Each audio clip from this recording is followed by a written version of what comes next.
Hello, everybody out there on YouTube. Once again, it is the three middle-aged guys just bullshitting about nothing. I am the Reverend. The theme here. And Greymouth 1. Yep. And we are actually going to talk about something that might seem a little bit off and, a little out of character or off kilter, considering what we normally talk about. But I'm going to tell you right now that it's not, because there's one thing about geeks, and a lot of people who are into geeky things that stays rather consistent all the way across the board. And that thing is that whatever the hell they loved as a kid, they never stopped loving as a fucking adult. All right? Period.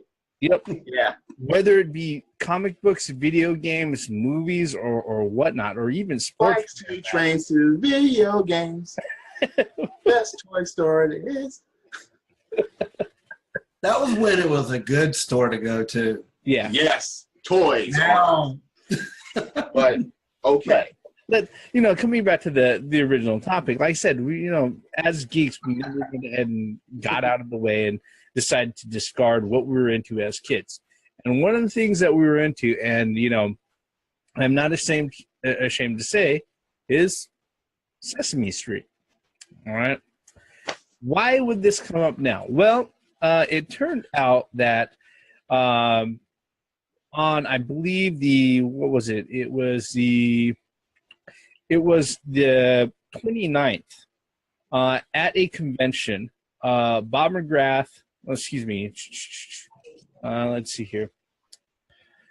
It was announced by Bob McGrath, who was 84, and he's been one of the original adult cast members of Sesame Street over the last 45 fucking years.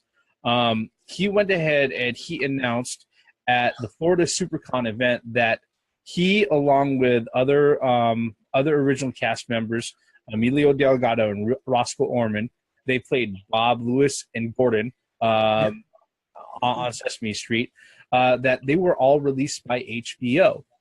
And as you would contend, that's a lot of kids who are familiar with their faces, and there was actually quite a huge outcry over that. Let me just say this. Yeah, nostalgia is great, but it can also be a really, really nasty thing. But there's also something that happens to fall along with a sort of level of familiarity that people go ahead and build, especially when you consider that Sesame Street as a show has not only been watched by parents, but also by the kids of those parents, and possibly the grandkids of those parents over the last 45 years. So when those particular cast members, the word had gotten out that they were released by HBO, shit hit the fan. What were your thoughts, guys, when you found out about it? This sums that up. I mean, damn. One middle finger. You just need the lightning going in the back. Yes. Hey, Reverend, flip your lights off and on when you say that. Flip your lights, I mean, did everyone turn into Oscar the Grouches over this? I mean, it's... Damn. I don't know how to react to that. That's just... Just like you said, people's been watching this for 45 years. Yes. Longer than any of us in this conversation has been living. Yep. Okay? All those kids. Not just kids, but adults. Grandparents even. Well, I'm talking about at the time that we were watching it, we were kids, but now we've grown up and had our own life afterwards. Who doesn't know that theme song? Sunny days. Keep it up, clouds away. Yes. Oh, that was the thing on PBS. One of the things on PBS that children tune into. Yes. I mean, It was fun. It was funny. It had animated things. You learned shit. There was spelling. There was counting. Yep. It even had storylines as far as saying, okay, someone was in a dilemma, or someone, you know, they were teaching friendship, or something was being taught fed to you, and you didn't even fucking know it. They were teaching life lessons. Yes. How to share, how to love one another. Yeah, I mean, yes, it was on a grade school level, but the thing about it was like it was still okay. The grown-ups on that show didn't treat motherfuckers like they were retarded. Exactly. They made educational programming interesting and fun without treating the viewers like they had learning disabilities. And the thing too is that taking these guys away from Sesame Street is like taking away Big Bird, or you know, Oscar the Grouch, or Bert and Ernie. Elmo came really, really close to all of that shit. You know, no, that gets the Mr. Bean treatment. Yeah. No, dude. Okay, it's funny because a lot of people confuse the Sesame Street with the Muppets, and I'm like, no, those are two different fucking things. There's only one that's been on both shows, and that was Kermit. Yeah. Yep. He was the only one that transitioned, and he was a news reporter on Sesame Street. Yep. Oh, yeah. He was the only one that made the transition there. But Sesame Street and Muppets were two different things. Even Fraggle Rock was something different. Yep. Same creators. Yeah. But still. Different. Sesame Street is one of those places, one of those marks in history and marks in programming where you can't say anything really fucking bad about it. Unless one red little monster with a light voice that took over the fucking show. Oh, the Dark Lord Elmo? Yeah. I mean, because you know what, with Sesame Street, there were so many interesting characters. They didn't overuse anyone until Elmo showed up. And I mean, you had the oh my gosh, what are the alien guys? The Yup Yups. Yep. I mean, you had Bert and Ernie. You had Oscar the Grouch. You had all these characters. You had all these different personalities there. Yeah. Not everybody was happy. Yep. Not everybody was sad. You had a couple of dicks, Oscar the Grouch and Bert. Yep. Bert, look. Bert was with that Armenian scowl, single eyebrow and shit. Wow. He never smiled. He just had a line and a flip-top helmet. That was the way he laughed. You couldn't even take him seriously as a joyful character because he wasn't a joyful character. Even Rubber Ducky was a star. Yep. I mean, look, just the amount of impact that Sesame Street has is that you got people walking around in Halloween costumes as Yup Yups. Yep. When I saw that walking around, and I had to go up and just shake their head, I was like, that was impressive. You know, you got these people walking around. Yeah. Yeah. Big Bird. And you're going to take a three people that was the face of Sesame Street out. They were part of the original cast. Look at what exactly. Dude, these people were embedded into this cast. And not just that, look at all the other stuff that they came up with. The side segments. Yep. One of these things is not like the other. 1, 2, 3, 4, 5, 6, 7, 8, 9, 10, 11, 12. Look how many times Family Guy has stole some of those things and put them on the air and made sure that, look, this is the era that we grew up in. You will understand what this is. Yeah. And yes, there are other shows too, but Sesame Street, and to take these people away, not them quitting on their own free will. No. But to just take them out of the show, man. Yeah. You know. Yeah. I remember when Mr. Rogers passed away. Oh, man. Yeah. And I was like, oh. And I was like, I mean, being, I was like, wait a minute. If you say you didn't watch that show, you're lying to me. I'll tell you right now, Fred Rogers is like one of my personal fucking heroes. All right. He stands right next to Bruce Lee and Jesus Christ.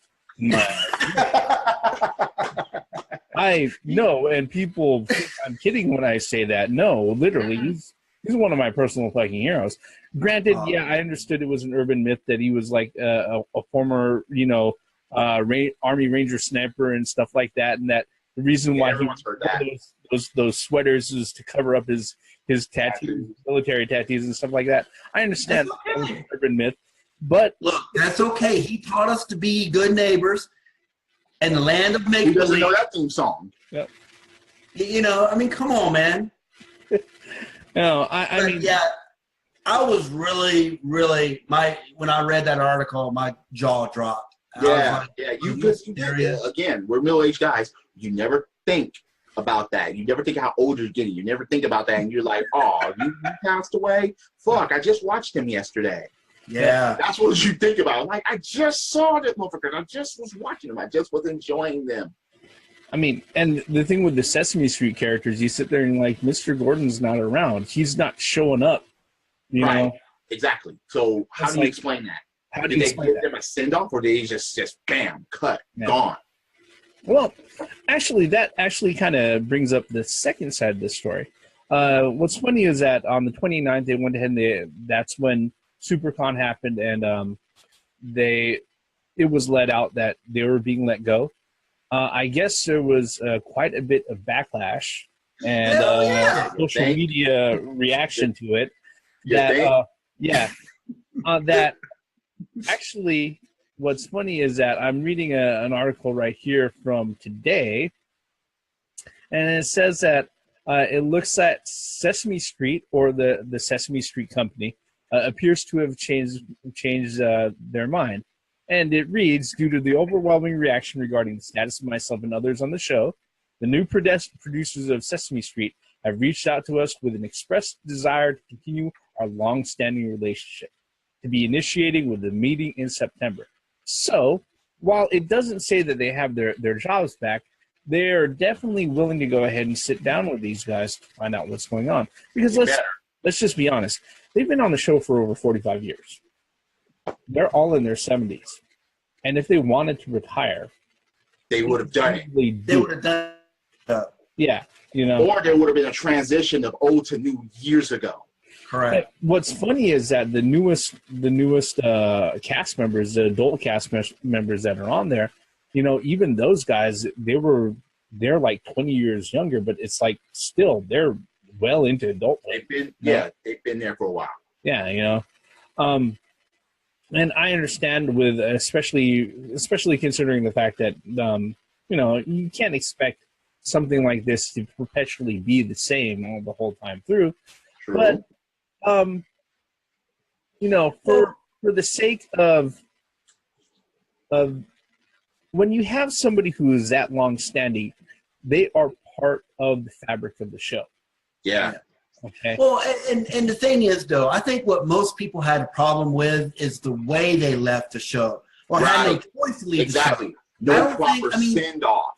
Yeah, it was not a send off. It was like, you're fired. You're not going to be in the next season. Right. And it's like people were like, what? Like, no, we're not accepting this. And like I said, if there would have been a transition, that would have been different. If there would have been a send off, like after all these years, okay, yeah, I was telling people how to get here, but. Yeah, but just to let them go, man, that's some dickish, bullshitty move. Yep. In my opinion. I wouldn't expect anything less than HBO. I mean, it's HBO. Well, they haven't been relevant. I don't understand why Sesame Street is on HBO in the first place. Well, you know, that's one of those things that that's one of those things that came about after the Dark Ages.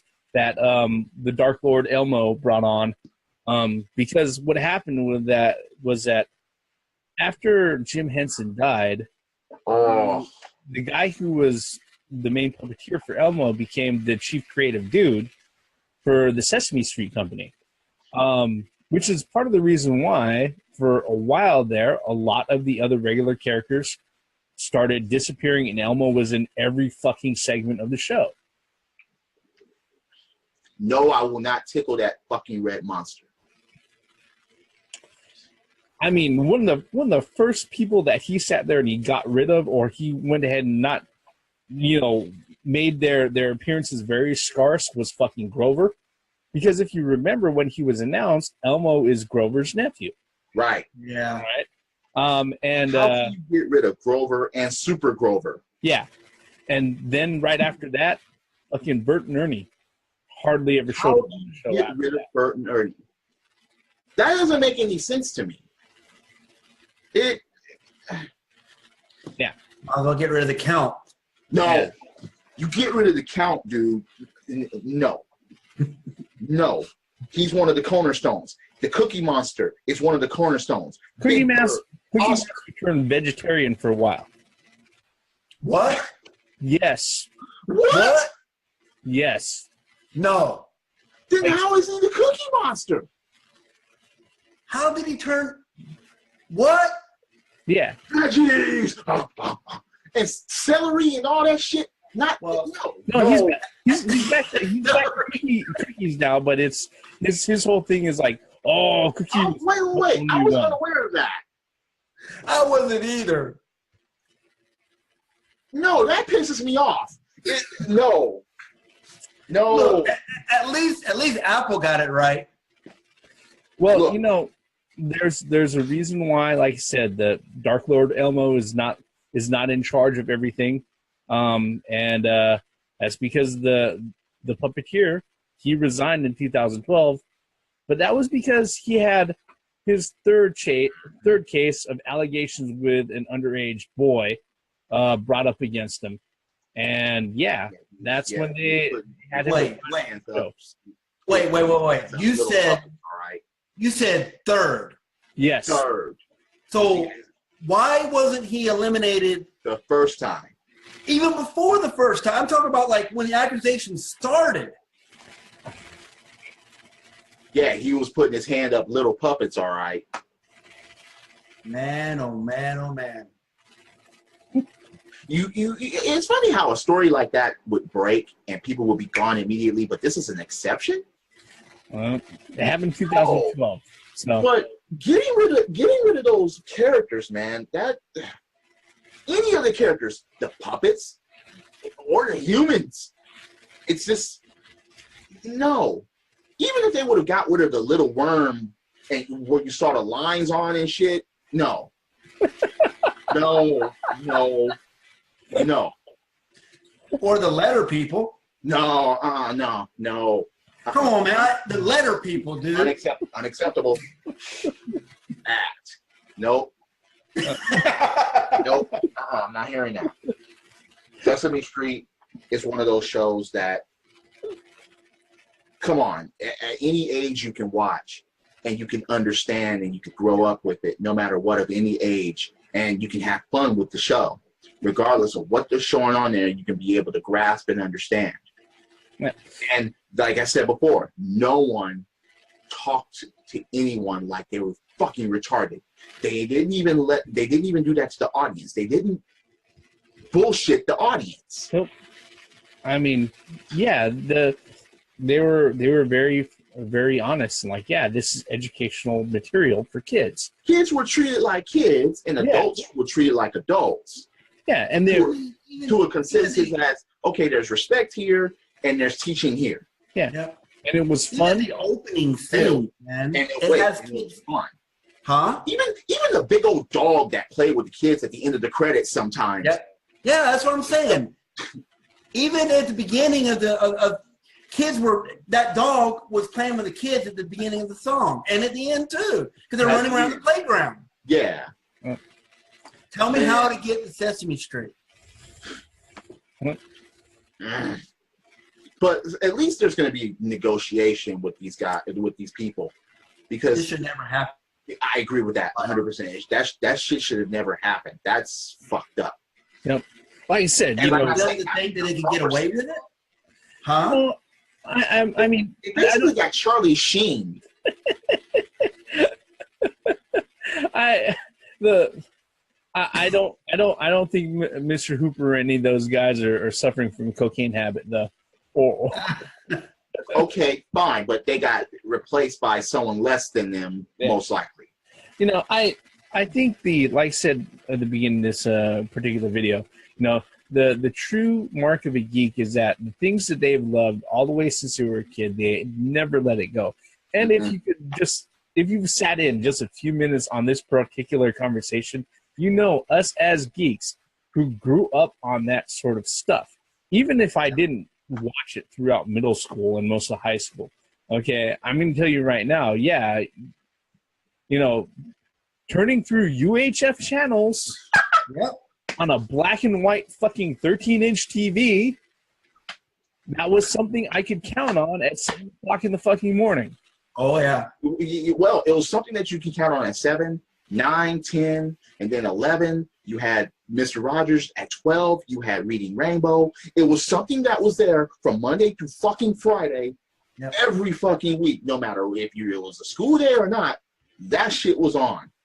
Even 3-2-1 Contact. Oh, that awesome. Electric Company, the Great Bays Coaster. I mean, it's just that, you know, if anybody in our audience has spent any time with our videos, we, you know, talk about a variety of things, and all those things from childhood have stuck with us even to today, you know, and it's not going to change. I'm sorry. Look, I'd rather watch old episodes of Sesame Street than any episode of Dora the Explorer. Oh, yeah. Oh, yeah. All right. Yeah,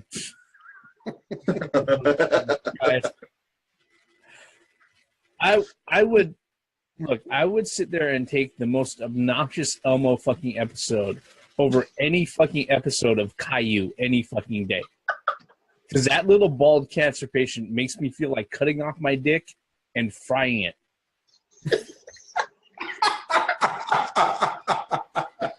While I stab my eyeballs out with toothpicks.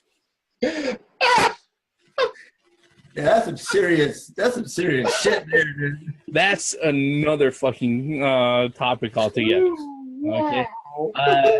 Any final thoughts on Sesame Street and their exit and apparent welcome back into the fold? Exit, fuck you, welcome back. You better, if you're going to release these people, you better give a fucking proper, there better be an HBO special. If you're going to send these people off and end them on Sesame Street, there better be a fucking HBO 2-hour-long special with all the things that they've done. Go by their years, remember this, remember that. Yeah, and every fucking monster and puppet better fucking be there, including the red annoying one, okay? Yep. For me, sorry, if you're going to send them off, do that shit correctly. Yep. That's just that yeah, come on. Even if it's just a lesson of inside, outside, yes, inside, outside. Yeah, okay. For me, I pretty much echo everything that Thing said and everything that you said, Reverend. I mean, 45 years. That's long enough for my parents to be kids, for me to grow up, have my own kids, and hopefully it's still around for when my kids have kids. That's just how much of an impact Sesame Street has had, and I'll almost go say generations. Yep. Yeah. Seriously. But again, this goes back to all of our points. We've all watched it. We've all grown up with it. No, we weren't like, you know, tuning into it every day. But when we did tune in, I mean, it provided everything that we fucking, come on. With a big bowl of cereal, watching Sesame Street. I remember when I had the chicken pox. At home, watching fucking Sesame Street. And look, I would play the Atari before and after that lineup. But fucking, yeah, man. This is shit. Because, like you said, it was Sesame Street, then it was Mr. Rogers, and then came Rating Rainbow. Then it went back into the afternoon program. Star Trek. I'm like, whoa, wait. I recognized him from Reading fucking Rainbow. Yeah. Reading Rainbow. And then the most ironic thing, they made him fucking blind on that show. It wasn't blind with per a se. VR visor. Yep. And who doesn't know that theme song? Green Rainbow. Damn it. Fuck. It's in a book. Those 80s shows and those theme songs, not even 80s, but 60s. Yep. Yeah. I mean, and those songs stuck in your head and fuck, they weren't annoying. Wait a minute. 3, 2, 1 contact is look, none of them were annoying. None of them. Period. I wow. And those songs had endings. They didn't loop. Yep. Yeah. Yeah, but look, again, reiterate. If you're gonna let these people go, you better have a fucking 2-hour special that gives them a fucking proper send off. Do it right. Do it right. Yeah, exactly. Yep. And like I said, I say the whole cast of monsters, everybody better fucking be there. Yep. Like I said, the fucking high elephant, all that.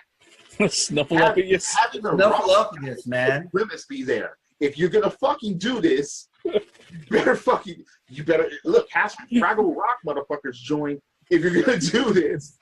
And Cookie Monster better be fucking baking cookies for them as they're leaving. Yep. What are you gonna do? Ask Siri to set his timer again?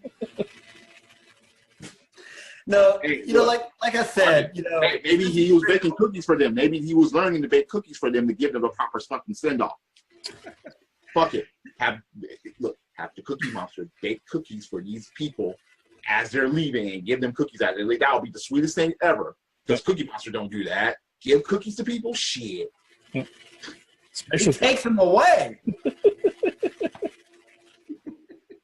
No, like I said, Sesame Street, no matter how old I get, always has in my heart and my childhood.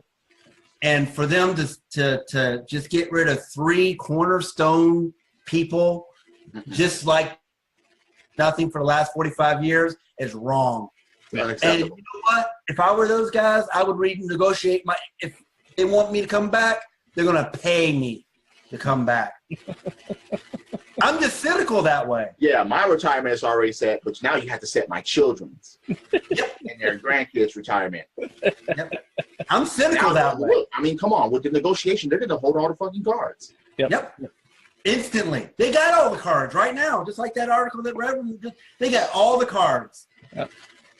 HBO has no negotiating power whatsoever. No, they still do. I think a little bit, but it's one of those things where it's just like I said, when you have people from grade school all the way on up into their 70s, going ahead and responding to something about this, it just speaks to the impact and of the show that they were on.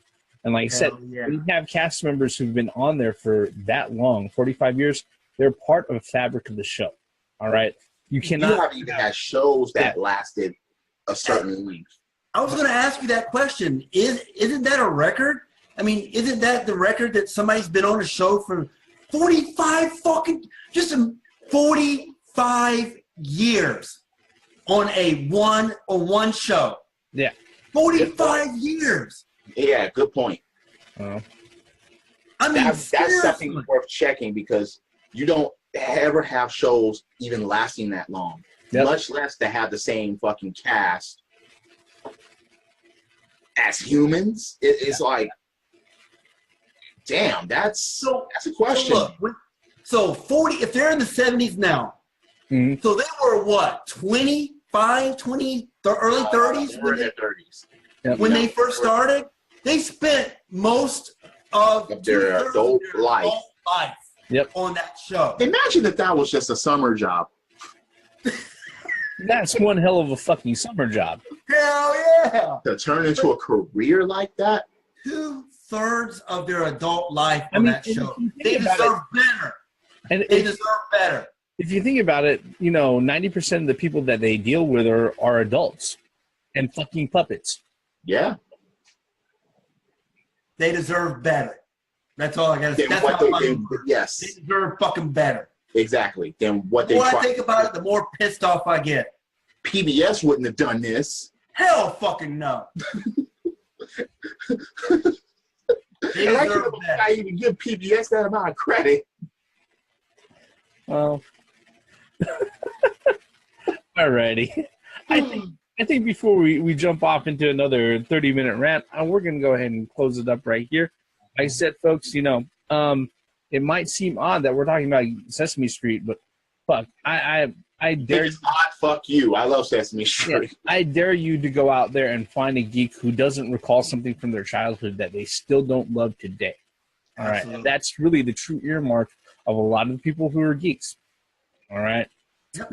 With that, like I say at the end of every video, thank you for following us up to this point. Thank you for following us up to the end of the video. If you're so kind, hit like, hit subscribe, leave us a comment below. Maybe there's some other childhood show that we're forgetting, and maybe you're a Caillou defender, in which case you're fucking crazy, all right? You know, just if you want to go ahead and contribute to the conversation, we always encourage that. You know, it's what we do. With that, I am the Reverend. The theme here. And Gray Mouse 1. Yeah. Tell you how to get to Sesame Street. It's right over there, around the corner. And just go there, learn some shit. You're not going to be treated like you're fucking retarded. Exactly. Great shit.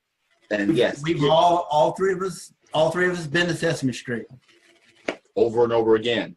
Yep. We've never forgotten how to get there. No. Fuck that. Credits. This episode of the Three Middle-Aged Guys brought to you by the number 3 and the letter G.